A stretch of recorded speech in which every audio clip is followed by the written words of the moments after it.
Welcome to Java series part 9. ఒక simple question, 8 అనేది even నెంబరా లేదా ఆడ్ నెంబరా? ఈజీగా ఈవెన్ అని చెప్పేస్తాం కదా, కానీ జావాకి ఎలా తెలుస్తుంది? ఎగ్జాక్ట్లీ ఈ డెసిషన్ని జావా ఎలా తీసుకుంటుందో ఇప్పుడు చూద్దాం. సింపుల్ లాజిక్ ఏంటంటే, ఒక నెంబర్ని 2తో డివైడ్ చేస్తే రిమైండర్ 0 వస్తే అది ఈవెన్, లేకపోతే ఆడ్. జావాలో రిమైండర్ తెలుసుకోవడానికి మాడ్యులస్ ఆపరేటర్స్ యూస్ చేస్తాం. ఎగ్జాంపుల్ చూద్దాం. int num is equal to 8. If num modulo 2 equal to 0, system.out.println even, else system.out.println odd. ఇక్కడ num value 8 modulo 2 equal to 0 అవుతుంది, కాబట్టి కండిషన్ ట్రూ. అవుట్పుట్ ఈవెన్ అని display అవుతుంది.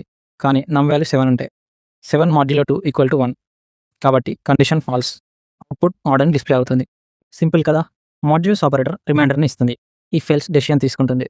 రెండు కలిసి ఒక నెంబర్ ఈవెనా లేదా ఆడా అని చెప్తాయి. స్కూల్ మ్యాథ్స్లో, ప్రోగ్రామింగ్ ఇంటర్వ్యూస్లో, కోడింగ్ ప్రాబ్లమ్స్లో ఈవెన్ ఆడ్ కాన్సెప్ట్ చాలా యూజ్ అవుతుంది. నెక్స్ట్ పార్ట్ 10లో నెంబర్ పాజిటివా, నెగిటివా లేదా జీరో అని జావా ఎలా ఐడెంటిఫై చేస్తుందో చూద్దాం. జావా సిరీస్ మిస్ అవ్వద్దంటే లెర్నింగ్ తెలుగుని ఫాలో అవ్వండి.